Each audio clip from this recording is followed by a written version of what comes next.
Soy Gabriela Arce. Vivo en México desde hace casi 40 años. De hecho, el 11 de octubre de 1980, llegamos Rafael y yo a México, gracias a la protección del gobierno mexicano. Tuvimos que salir de Bolivia, donde hemos nacido y donde hemos pasado nuestros primeros años de vida y de lucha. Tuvimos que salir, de Bolivia, justamente a raíz de un golpe de Estado militar. En principio, quiero agradecer la solidaridad mexicana y este recibimiento cálido que nos ha dado durante todos estos años. Muchas gracias, compañeras y compañeros de los círculos de estudio. Realmente poderles participar en nuestra experiencia y que ustedes reciban también nuestra opinión respecto a los golpes de Estado es muy gratificante, porque realmente el futuro de este país y el futuro de Morena depende justamente de que el pueblo esté organizado a nivel de círculos de estudio, de pequeñas células y grupos de actividad que no permitan que ocurra lo que ha ocurrido en Bolivia. Y creo que ustedes van a debatir esto y creo que van a lograr ese objetivo. En realidad, pues lo que ya ustedes oyeron de Gabriela es que nosotros somos también producto de un golpe de Estado. Y en este momento hay un gran debate mundial, podríamos decir, de si se trata de un golpe de Estado real o no el que ocurre actualmente en Bolivia. Creo que para la gente progresista del planeta y para los gobiernos identificados con los procesos de cambio reales, esto efectivamente es un golpe de Estado. Y lo principal para fundamentar esto es que estamos hablando de la destitución inconstitucional de un gobierno legítimamente elegido por un periodo determinado que estaba todavía en vigencia y que es destituido al margen de las normas constitucionales. Todos sabemos que la renuncia del presidente Evo Morales fue una denuncia forzada por una declaración del comandante de las Fuerzas Armadas en Bolivia. Aunque ellos apelan a su propia normatividad, diciendo que las Fuerzas Armadas tendrían la atribución de hacer sugerencias a las autoridades nacionales y por supuesto entre ellas al presidente, creemos que eso no es desde el punto de vista constitucional, ¿no? Corresponderá a una normativa interna. Por otra parte, desde el punto de vista técnico y administrativo, esa renuncia forzada tendría que haber llegado a la Asamblea Plurinacional de Bolivia para su consideración, aprobación o rechazo. La Asamblea nunca se pudo reunir con el quórum requerido, puesto que solamente contó con la presencia de la minoría opositora, que no pasa de ser un tercio. Entonces, esto no daba validez al proceso de sucesión constitucional, que claramente dice que toda renuncia, sobre todo en este caso del primer mandatario, debe ser considerada primero en la Cámara de Senadores, ¿no? Y si esto no se podía dar, luego en la Cámara de Diputados o finalmente en la Asamblea Integral de las dos cámaras. Esta situación no ocurrió porque nunca se pudo reunir la Asamblea. Por tanto, la renuncia no pudo ser ni aceptada ni rechazada. Y por otro lado, se recurrió a la secuencia constitucional que se debe en estos casos aplicar para la sucesión presidencial en caso de que se hubiera aprobado la renuncia. Entonces correspondía primero al vicepresidente, que estaba ausente, y luego a la presidenta de la Cámara de Senadores, que también estaba ausente y que de manera clara por los medios de comunicación había presentado su renuncia. También había renunciado el presidente de la Cámara de Diputados.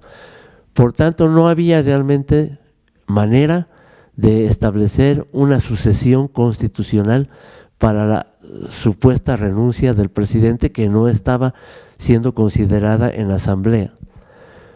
De esta manera creemos que, pues, al nombrar una Asamblea o una Cámara de Senadores sin quórum a una presidenta, ¿no?, para sustituir a Evo Morales, fue una cosa completamente irregular e inconstitucional, y por supuesto avala completamente la determinación de que se trata efectivamente de un golpe de Estado. Yo lo que quisiera además, estoy primero absolutamente de acuerdo con lo que dice Rafael, pero quisiera mostrar además una pequeña diferencia, que no es pequeña. En general, hay una cantidad de gente que argumenta que no fue golpe de Estado porque el ejército no salió a las calles, porque no hubo tanques, porque no hubo aviones. En Bolivia sí los hubo, no en la medida en que se dio en los años 70 y 80, pero sí los hubo, en primer lugar. Pero más allá de esto, creo que a partir justamente de las experiencias de los años 70, de los golpes de Estado en Sudamérica en los años 70, la propia derecha aprendió. Y aprendió que si vuelve a tener los mismos procedimientos de un golpe de Estado, tendría al mundo entero en su contra. ¿Qué hacer entonces? Visibilizar lo menos posible los actos de represión, visibilizar lo menos posible los actos de imposición y de golpe. ¿De qué manera? De todas las maneras más creíbles posible para el mundo y la ciudadanía.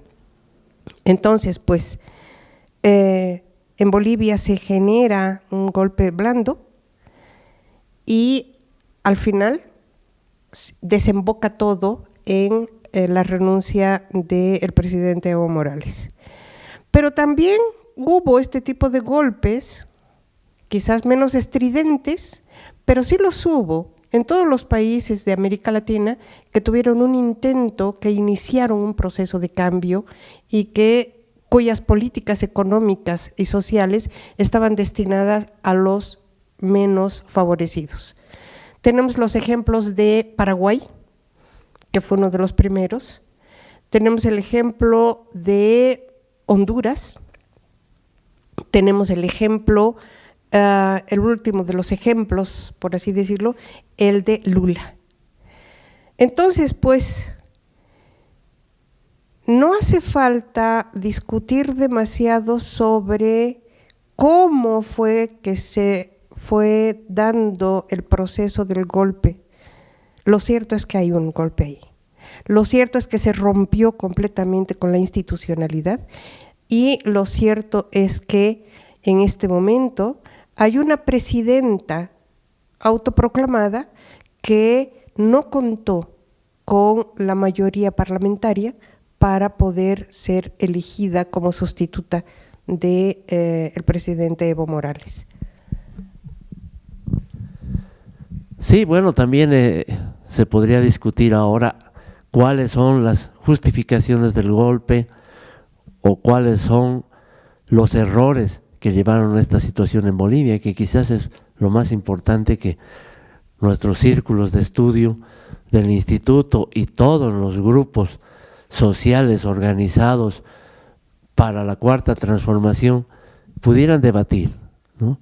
O sea, nosotros no tenemos que cometer los errores que se han cometido en Bolivia, ¿no?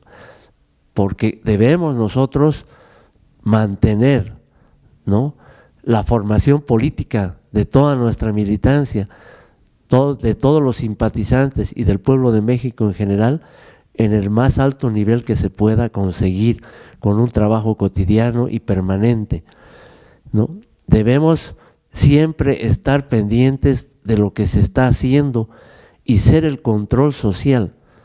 Nosotros debemos ejercer el control social sobre nuestros representantes, incluido Andrés Manuel, ¿no?, para darle certeza y fortaleza a las decisiones que se vayan tomando en la Cuarta Transformación, ¿no? Solo así realmente podremos evitar que seamos víctimas también de golpes blandos o de otro tipo de golpes de los cuales no estamos exentos si realmente no mantenemos nuestra actividad política intensa, ¿no? Y eso creo que es lo más importante. Allí en Bolivia hubo un poco de deficiencias en estos aspectos, de mantener la formación política, de incrementarla, de mantener movilizado al pueblo, de evitar la corrupción y la corporativización de los movimientos sociales. Y finalmente el error fundamental que se cometió es de desconocer el resultado del referéndum del 21 de febrero del 2016, ¿no? Cosa que fácilmente podía haberse librado tranquilamente, porque habían 3 años para que el movimiento al socialismo pudiera preparar una candidatura exitosa, alternativa a la de Evo Morales. Y lamentablemente eso no se supo hacer, y eso quizás fue lo que determinó finalmente en cascada, ¿no?, una crisis ética y moral del círculo dominante más alto, ¿no?, del círculo de gobierno más cercano al presidente, y que finalmente desembocó en este golpe de Estado. Uno se pregunta, bueno, ¿y el imperio? ¿Y la ultraderecha? ¿Y los poderes fácticos internacionales? ¿Participaron? Claro que participaron.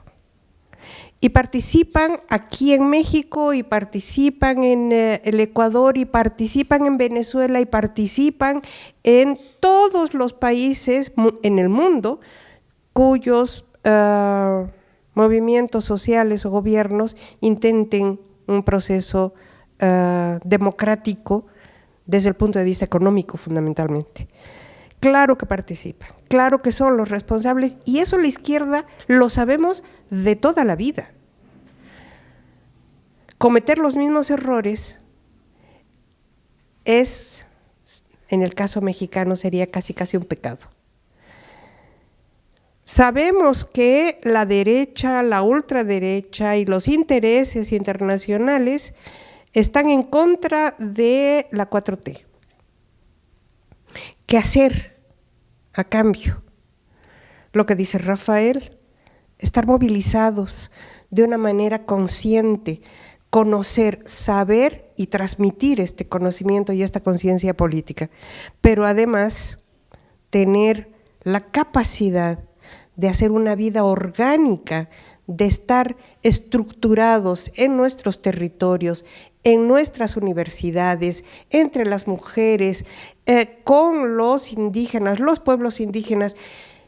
Morena tiene que estar organizada, y por otro lado, nuestros círculos de estudio deben tener la capacidad de reflexionar permanentemente sobre la coyuntura a partir de herramientas de análisis científicas que nos provee el propio instituto.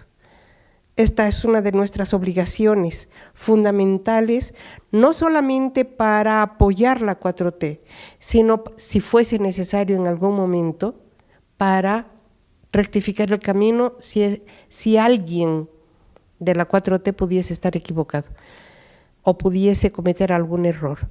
La única manera de evitar un golpe de Estado es un partido organizado, una permanente formación política para el análisis de la coyuntura y para la propuesta a futuro, no solamente de estos primeros 6 años. ¿Qué pasará después? ¿Permitiremos que regrese la derecha? ¿Permitiremos que regrese el neoliberalismo? Si esto nos ocurre, es que habremos hecho poco o nada.